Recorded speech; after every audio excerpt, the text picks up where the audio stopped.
Қайырлы күн достар, балғайма арнасына қош келдіңіздер. Бүгін біз немістің ұлттық тағамы штрудельді кешкі асқа дайындайтын боламыз.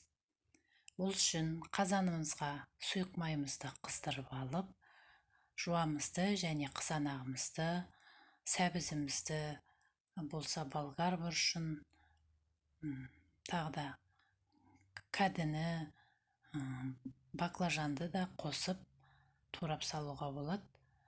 Осылай ірілеу етіп турап майымызда қуырып алатын боламыз.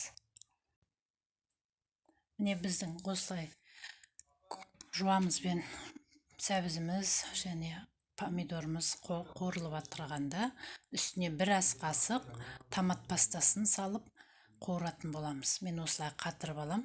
Бұл бір ас қасықтың көлемі. Сондықтан осылай қуырып аламыз. Кішкене су тамызып, әбден піскенше қуырып алатын боламыз. Енді картоғымызды ашып, үстіне ұсақтап турап, картоғымызды салатын боламыз. Кішкене тұзын қосып, осылай әркім енді өзінің отбасының мүшелерінің көлеміне қарай жасайсыздар. Біздер шағын болғасын осылай аздап салам. Мінекей осылай салып, жаймендеп, астын баяу отқа қойып бұқтыратын боламыз. Содан кейін штруделіміздің қамырын жасауға кірісеміз. Ол үшін ұнға кішкене тұз сеуіп, сұйық май құйып, осындай әдемі жұмсақ күлше дайындайтын боламыз. Күлшемізді дайындап алғаннан кейін кішкене бастырып қоямыз. Және бастырып қойғаннан кейін 5-10 минуттан кейін осылай жұқа етіп қамырымызды жаятын боламыз.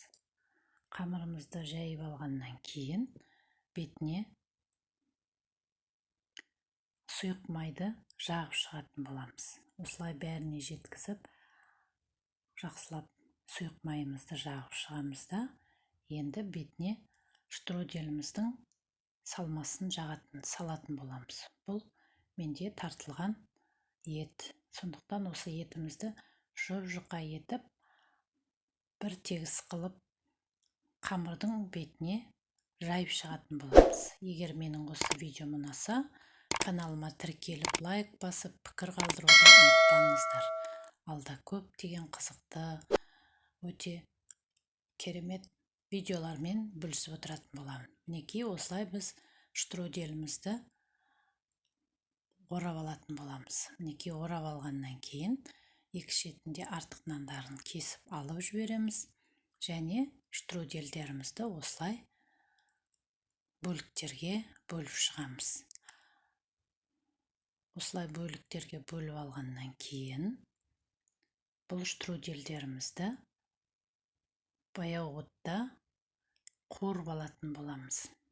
Бұл штрудельдердің ортасына ет те салуға болады, жуа да салып істеуге болады. Мен ет салып істедім. Енді тавамызға кішкене майды құйып жіберіп, қызған майымыздың үстіне штрудельдерімізді осылай орналастырып, беті қызарғанша, яғни қамыры қатайғанша қуырып алатын боламыз. Кішкене ғана төне май құямыз. Майды көп құймау керек, кішкене ғана құйып, осылай қуырып алатын боламыз.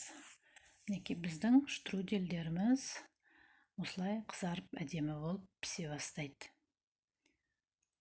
Енді осы штрудельдерімізді тарелкаға салып, біртіндеп жинап аламыз да, қалған штрудельдерімізді кезекпен осылай қуырып алып отыратын боламыз. Енді қазанымыздағы дайын болып қалған картоғымыздың үстіне штрудельдерімізді осылай салып, әдемілеп орналастырып алғаннан кейін бетіне сарымсақ 2-3 түйір және лавр жапырағын салып, және дәміне қарай қара бұрыш себетін боламыз.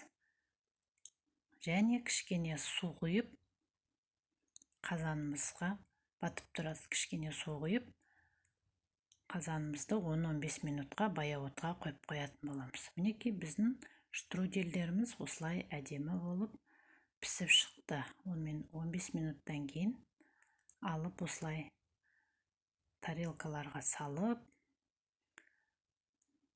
картобын, подливасын салып ұсынсаңыздар, өте керемет кешкі тойымды ас. Баршаңызға ас болсын, сіздер де жасап көріңіздер. Неке біздің штрудельдеріміз дайын болды. Алда көптеген қызықты видеолармен бөлісетін боламын. Менің арнамнан алыстамаңыздар. Сіздерге де ас болсын.